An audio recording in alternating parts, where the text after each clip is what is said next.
Alright, welcome back to the Place Info channel. In this video I'm going to be showing you how to create a custom portrait for use in Sinfar.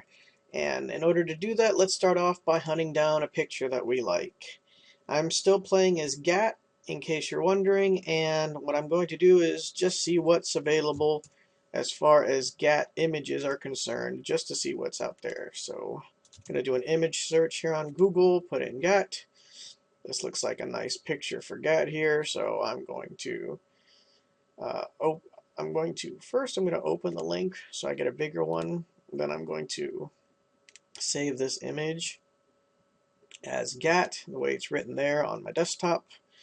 I'm going to save that, and now I should have a copy of this picture on my desktop. There it is.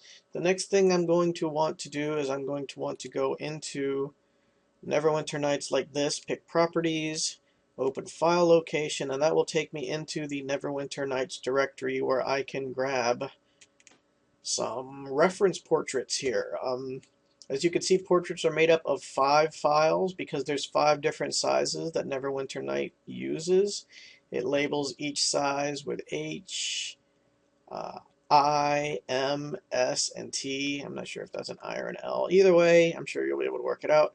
What I'm going to do is I'm going to shift click 5 of these, and I'm going to copy them, and I won't need this window anymore. I'll be able to paste them onto my desktop, and what I'm going to do though is I am going to rename each one of these files in front of the dash right there. I'm going to call them GAT.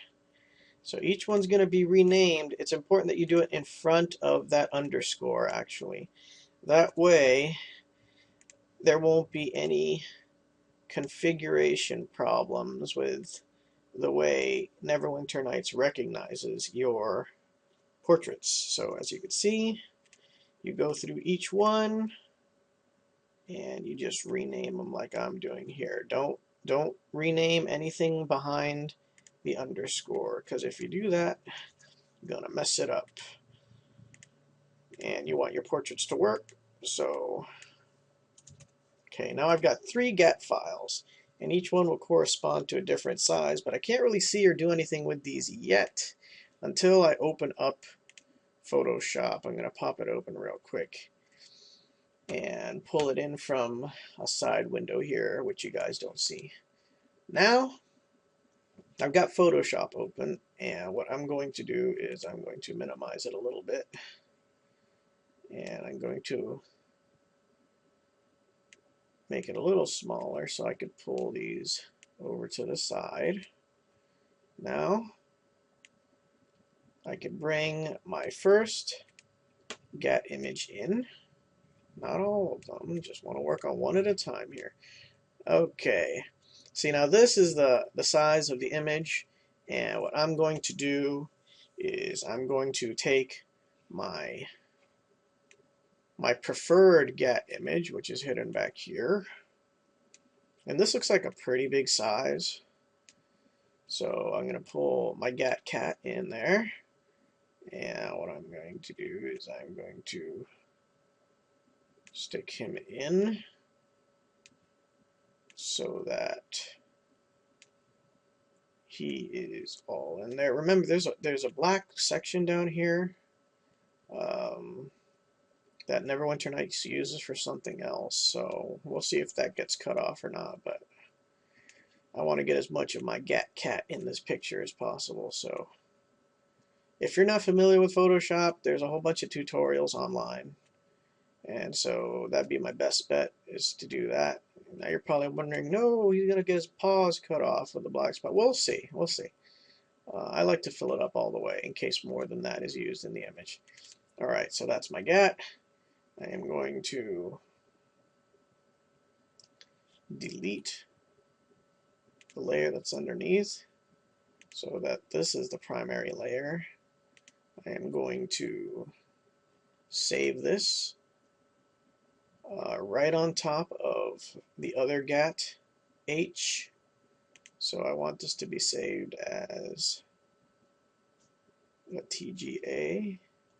which is right here.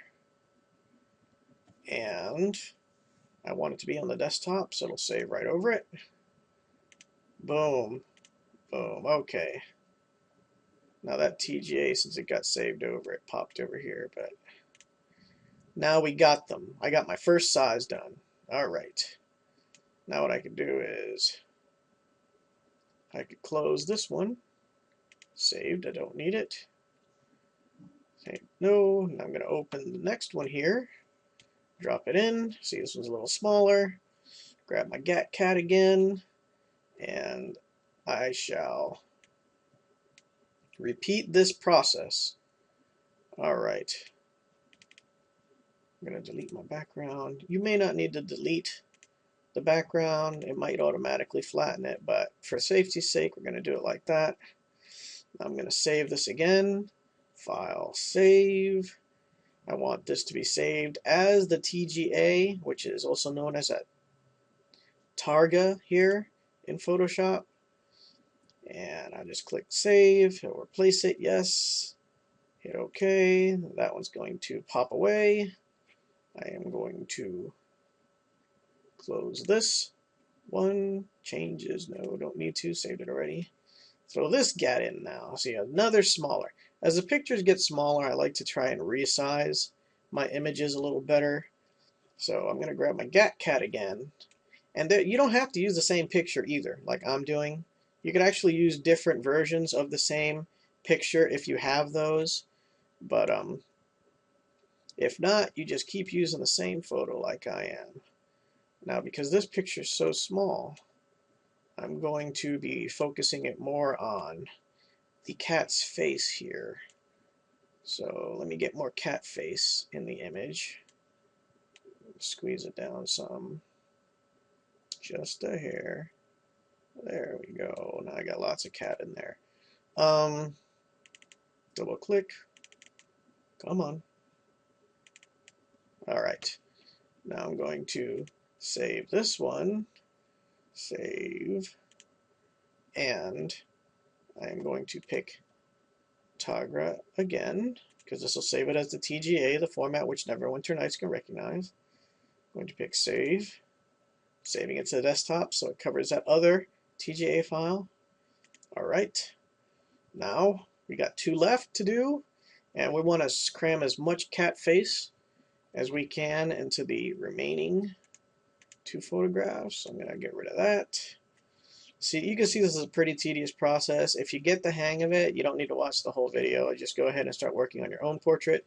But for the sake of those wanting to see this process from beginning to end, see, it's really, we're really cramming cat in here now. So let's get a lot of that cat face in there. And that's good enough. Good cat face. File, save. Now, different Photoshops might look a little differently. I am using a version of Photoshop which I'm hoping is pretty common to all of you out there. If not, then feel free to ask questions in the comments, and I might try to help you through this process if you're using a different Photoshop. Oh, I didn't save it. Poop. File, save. Let's do that one more time. Make sure you pick a Targa file, which is a .tga. Yes, I want to replace it. Yes, that's fine. Down to my last cat image, which is this one.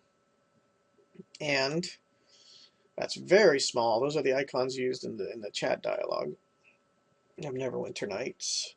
The last cat is going in. It's actually so small, in fact, that I'm going to want to zoom in a little bit. Actually, it doesn't let me delete what I just did. Let me zoom this in some first so I can work in this. Alright, now I shall pull my cat in. Wow, he is just pixels. It is so small. I'm going to try to zoom my pixely cat up to a size that is not so much pixels. If you squint your eyes a little bit, you can start seeing that this is actually a cat in there. Let me zoom it up a little bit more. Squint your eyes a little bit so you can see the little cat face. Alright, and save it. Yep. File, save, pick TGA. Remember, you got to pick TGA every time. And yes, we want to replace it. Okay. There we go. We are done. We should now have 1, 2, 3, 4, and 5 different gats with a different letter after each underscore to represent the size category for each photo, all set up. The next video, we're going to show you how to compress them and upload them. All right, thank you, and bye-bye.